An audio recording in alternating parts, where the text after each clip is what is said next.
எந்த கிறுக்கு பையலும் கற்ப பைய அறுத்து எறி பாப்கட்டு கட் பண்ணிக்கோ சமயக்கட்டை இடிச்சு மூடுன்னு எந்த கிறுக்கு பையலும் பேச மாட்டான். பெரியார் ஏன் கருப்பை அகற்ற சொன்னான்னு இந்த நாய்களுக்கு எந்த நாய்க்குமே தெரியாது. அதாவது தெரிஞ்சாலும் தன்னுடைய நொண்ணன் சொல்றதை வந்து இங்க சொல்லணும். நான் சொல்றேங்க, பெரியார் எதற்காக கருப்பை அகற்ற சொன்னார்னா, ஒரு குறிப்பிட்ட காலகட்டத்தில் பாத்தீங்கன்னா பெண்கள் விருப்பப்பட்டாலும் விருப்பப்படலைனாலும் 12 இருந்து 15 குழந்தை பெத்துக்குவாங்க.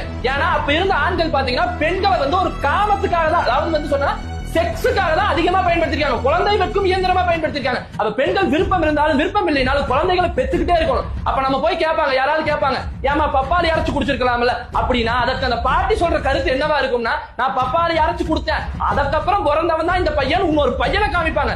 அந்த மாதிரியான ஒரு நிலை தான் அந்த காலகட்டத்தில் இருந்தது. அதையெல்லாம் பார்த்துதான் பெரியார் வந்து ரொம்ப கோபப்பட்டு எப்படி இப்படி பண்றாங்க. அதனால எத்தனை சிக்கல் வந்துச்சு தெரியுங்களா? பெண்களுக்கு வந்து அந்த கருப்பையுடைய தசை வந்து இதாயிருங்க. அப்ப அப்படி தசை இதாச்சுன்னா அந்த பெண்களால வந்துட்டு எந்திரிச்சு நடக்க முடியாது. கருப்பை வெளியில வந்துடும். படுத்துட்டே அந்த ஏதாவது இருமுனா கூட அந்த மலமோ மூத்திரமோ அப்படியே லீக் ஆகிற அளவுக்கு ஒரு பெரிய பிரச்சனை இருந்ததுங்க. அப்ப அந்த பிரச்சனை எல்லாம் பார்த்துட்டா பெண்கள் வந்து பிள்ளை வெட்டும் இயந்திரம் இல்லை, பெண்களுக்கு ஒரு வாழ்க்கை இருக்கு. பெரியார் இதற்காக தான் அந்த கரண்டியை தூக்கி போட்டு வாங்கன்னு சொன்னாரு.